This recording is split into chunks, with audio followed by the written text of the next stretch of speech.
here's the deal. I'm going to read you some articles, just give you some info on this so you can see what's going on. Bethel Church admits failures after Mike Winger's Shawn Boltz expose reveals prophetic deception, sexual abuse. Nearly 6-hour investigation released by Christian apologist Mike Winger sends shockwaves through the charismatic Christian circles, raising allegations of deception, misconduct, and institutional failure centered on prophetic minister Shawn Boltz, prompting a response from Bethel Church leadership. We'll show you that in a minute. In the video, skeletons in Bethel's closet are now going to speak. Winger details that he is what he has described as a decade-long pattern of fraudulent prophetic practices and sexually inappropriate behavior. That's putting it mildly. By Bolz, claims of which he said are backed up by interviews with former employees, ministry associates, and insiders. Winger also accused prominent church leaders of failing to warn congregants in the global Christian community after learning of allegations years ago. This is cover-up culture, he said. The elites all knew about this. I'm doing this video for the benefit and blessings of the charismatic church. I'm exposing a whole bunch of corruption inside the charismatic church. It has to be done. Winger's investigation focuses first on Bolt's public prophetic ministry, which for years drew large crowds through his highly specific words of knowledge, including birth dates, addresses, family names, and personal details delivered as divine revelation. And according to Winger, former insiders alleged Boltz obtained such information through natural means, particularly social media, and they presented it as supernatural insights. So basically what this guy would do is he would get on Facebook in front of everybody, and he would, like, you would check in on Facebook to this event, and he would look at your profile picture, and he would look at your birth date on there, and then he would go up to you and say, your name's Sarah. You were born September 14th, 1991, weren't you? And they'd be like, how did you know? And he's like, the Lord gave me insight. No, he didn't. He just looked on their Facebook page. That's exactly what he did. Like, this is the con man that Shawn Boltz was. Okay, there was years ago, I don't know if you guys remember this, but it was like in the early 90s, there was a healing prophetic minister that was going around.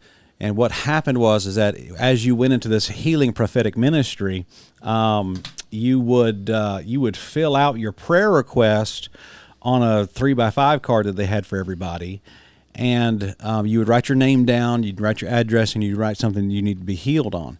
Well, during the meeting, he would get a word of knowledge from the Lord, and he'd say, "Is Clarence here? Is there a Clarence here in the audience?" And then a guy in the back would raise his hand. I'm Clarence. And he goes, you live on 421 Sunshine Boulevard? He goes, oh, yeah, whoa. He goes, and you have a problem with your back. He goes, yeah, how'd you know? Well, it turned out the guy had an earpiece in his ear, and his wife was in the back with the radio saying, Clarence is in the back. You need to okay, and like the whole thing was pawned off like this guy was getting a prophetic word from God. Okay. It's that easy. And he got exposed as a fraud. Somebody went to his meeting with a radio scanner and found the frequency that his wife was saying all this stuff and recorded it on a tape and took it to the news. And the guy didn't stop his ministry at all. It changed nothing. Yep. He just said, well, we just try to... I mean, it was a mess, and so anyway, it was a bad thing. Anyway, so but that's what they did, and that's what Shawn Boltz was doing. He would be going on people's Facebook page and pulling up all kinds of stuff like that. And anyway, according to Winger, former insiders allege Boltz obtained such information through natural means, particularly social media, then presented it as supernatural insight. I started to get birth dates and anniversary dates of strangers, grounding them in the knowledge of God, knows them and cares about what they care about, Boltz said in a 2016 interview cited by Winger. I began to hear where people went to school and the types of careers they had, right? Almost like it was information on their About tab. So it's like he'd walk up to people in the audience and say, the Lord just told me you're a welder. Well, yeah, it's because you got your phone in your hand and you just looked me up. That's exactly what he did. Winger says the pattern intensified after 2013, coinciding with the widespread adoption of social media platforms. He described the practice as a deliberate strategy that allowed Boltz to deliver increasingly detailed prophetic words with minimal risk of being exposed. Winger stressed that the description closely mirrored online research rather than prophetic revelation, adding, almost like he was reading them off something like Facebook. More seriously, Winger said multiple former employees and associates accused Boltz of sexually inappropriate, abusive behavior spanning more than a decade. What these guys describe as sexual domineering behavior, I would call it grooming. I think it qualifies as sexual deviancy that disqualifies a person from ministry. It's sick and dark. And, He describes repeated incidents of nudity in front of younger men and all kinds of stuff like that, and just this is not ministry. This is a cult. Yeah. This is an unhinged cult this man was running. This is the pattern: ongoing, continual behavior, trapped conditions without consent. Consent wouldn't make it okay; it'd still be morally wrong, but it's different. Winger said some alleged victims described long-term physical harm. And I won't read that on here. Post-traumatic stress disorder. One of the men told me that he had got PTSD from working with the guy. Winger emphasized he interviewed witnesses separately and said their accounts corroborated one another. A major point of Winger's investigation centered on the role of church leadership, particularly Bethel Church, a global influential charismatic congregation in Redding, California, that platformed Boltz for years. Okay, so you know that a guy is... abusing his staff. He's doing all kinds of deviant junk with people, and he's he's doing stuff that would make a streetwalker in Miami blush with his own staff. And Bethel Church knew about it, and they didn't stop it. They legit did not even. They would still have him come in to preach. I wonder if they learned that from the Independent Baptist. I kind of wonder. I don't know. So it says right here, Johnson says, we take responsibility for the fact we did not properly and fully bring discipline, closure, or clear and timely communication regarding the gravity of our concerns with Shawn Boltz. The truth is we have hurt and scared people because we did not tell the truth enough, early enough, long enough, or loud enough, and that's just criticism. Our hearts are grieved and embarrassed. The statement was signed by senior leaders Bill Johnson, Chris Valaton, and Dan Farley, who said Boltz had been platformed to preach and prophesy at Bethel and with its teams on multiple occasions until 2019. And so it said we platformed because we believed in him. And when he failed to repent, it was our responsibility to tell people that we no longer trusted him in order to protect them. That was my decision not to communicate more widely, and my error in judgment. The Independent Baptists have done the same thing. When you, and this is the problem with Independent Baptists, some of them do, is that they're silent separators. And what Bethel Church is claiming that they've done here is they said, we knew all the problems about Shawn Boltz, but we, instead of warning people that this man was a dangerous man and he was a deviant man, we just stepped back silently and just we just didn't invite him back. And that's not how you do this, especially when you have somebody who's dangerous. And you have a culpability to warn people, and they simply did not do that. Bethel leaders also said they received evidence Boltz has used social media to obtain personal information presented prophetic vision. We believe that Shawn was not truthful in how he received his words of knowledge and prophetic words. At the conclusion of the statement, Bethel leadership said it no longer endorses Boltz ministry and warned others to consider its position. They should have done that in 2019.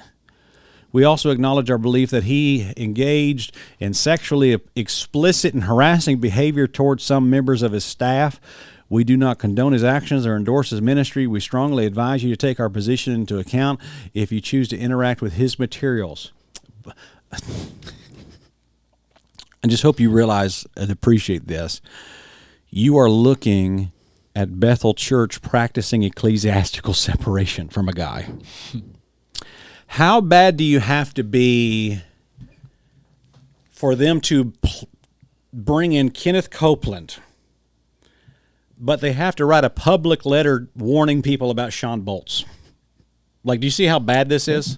Are you two alive over there? Yes. Y'all are just sitting there dead. Y'all are okay? We're enjoying the story time. Yeah. It's not good. Like I want to just soak on that for a moment. Just like let's have a soaking moment with the Bethel situation here. Shawn Boltz is so bad that they are publicly practicing ecclesiastical separation from his ministry while maintaining their fellowship with Kenneth Copeland. It's impressive. How bad you got to be on the naughty list and Copeland's are still on the good list? You know, Impressive, yeah. I this is what a time to be alive, man. I haven't hit a button yet. I got to hit a button. Oh, yeah. There we go. So that's what I'm thinking right here. You're still in league with Kenneth Copeland, unashamedly, but you're writing public letters warning people about Shawn Boltz. Hallelujah. I execute judgment on you, Satan. Man, what a blessing. What a blessing here. It said, I showed mercy in one area and not the other, Johnson said in a separate message, including the statement that seriously affected those who should not have been traumatized any more than they were. Johnson acknowledged his reluctance to confront Boltz publicly, delayed accountability, and contributed to further harm. You think? Absolutely. They had a wolf on their hands, but here's the thing, okay? They had a wolf in their midst, and they knew it, but the problem with Bethel Church is that wolves do not call out wolves. No. Wolves run in packs, and wolves cover for wolves. And the only reason they're making this position is because Mike Winger has so absolutely embarrassed them and has so thoroughly put it out there for everybody that the evidence is completely undeniable. This is a slam dunk in a jury trial, if this was a jury trial, that in order to maintain the facade that we are a Christian organization and not a witchcraft coven filled with sexual deviance, practicing psychic powers, and calling it, looking on the Facebook pages of the people who have publicly logged in who don't know how to change their profile settings enough to adjust their privacy settings on their Facebook page. These dumb California blonde girls out there who are like, Bethel's great, and How dare you? so they. What was I saying? California blonde. It just sounds like Nardwar and like. Well, back me up a little bit. What was I saying? You're talking about him going on people's Facebook pages. And Yeah. Okay. So, in order to maintain the facade that this is a Christian organization, they have had to sacrifice one of their own to pretend like these people are still okay. Just a scapegoat to draw attention away. It is. I think that is. It's like someone that's speeding down the highway and a police officer pulls him over and he finally says, I'm sorry I speeded. He's like, no, you're sorry you got caught. And that's what happened here. They're sorry because they got caught. They got revealed. It was shown to them. Yeah, that's exactly what That's they what did. happened. And it's just, oh boy. I mean, what a disaster this is. But I just want that to not run past us. Like, Bethel Church is practicing ecclesiastical separation on Shawn Boltz, but they're still in fellowship with Kenneth Copeland. Do we say good job or do we? I don't know what to say here. I don't think it was purposeful. Like, this is like saying, like Attila the Hun and Jeffrey Dahmer. We appreciate y'all taking out the trash. I mean, good job. It's like what are we doing here? I'm sorry. I'm just see. Someone said I'm a California blonde girl. I knew that would happen. As soon as that came out of my mouth. I knew some California blonde girl would be upset with me. So please forgive me and don't throw kale at me, California blonde girl. And so anyway, let's get back to the article here. But it says, it was incredibly careless. I realize now that I contributed to their trauma. I'm deeply grieved by this. I'm sorry. Sometimes it is your action and sometimes your lack of action that causes harms. And I know that I have failed. In his video, Winger framed the Boltz case as emblematic of a wider problem within certain charismatic movements.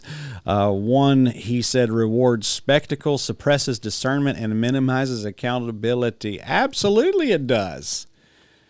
But is that not the whole thing? Like, is that not what all of them do? And so here we go. This is what I want you to see about this. I'm doing this for the charismatic church. I love you guys. I believe in the gifts. So there he is. He's admitting that he's a continuationist. I'm hoping to bring positive reform to the charismatic church.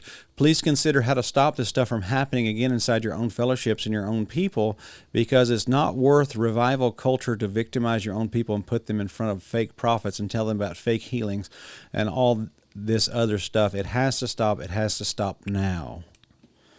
But here's where I struggle.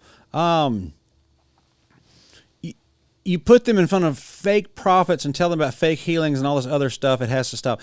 Is that not, I mean, this is not a bug of the charismatic movement.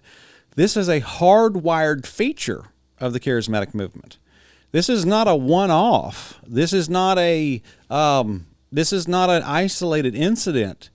Like, there are dozens and dozens and dozens and dozens of these Shawn Boltz that are out there, and they're all saying the same thing. It's like, the Lord has spoken to me today, and I saw a map of the United States, and I saw a giant man lay down on the United States, and his head rested on St. Louis, Missouri. And God spoke to me prophetically and said St. Louis, Missouri would be the place in which God lays his head for the next foreseeable future. And I believe that there's going to be a revival fire come down from heaven, and God's going to rest his head on the pillow of St. Louis, Missouri. Come out for our prophetic healings and revivals and visions. We're going to have all that. And, like at that point, don't you think maybe there's something off about that? Apparently not. But that's what these people think. And that is a hardwired feature of this entire movement. When you, and really that's the nature of the charismatic movement, is that it's all experience-based. It's all based on words of knowledge, visions, questionable miracles. I mean, there's been so many fake miracles that have happened. Do I believe miracles happen today? Absolutely, I believe miracles happen. Do I believe God heals people today? Absolutely, I believe God heals people today. But I don't believe it when your wino aunt who's on her 5th marriage gets up in the church and says, I've got a word of knowledge, and God said that this church God would shut it down if we don't be more charitable to each other. And really what it was is that, she was mad that she didn't get an extra piece of cake at the ladies' Bible study because, she's fat and she wants to eat more cake, and she thinks everybody should give her more cake and stuff. And so that's not how this works.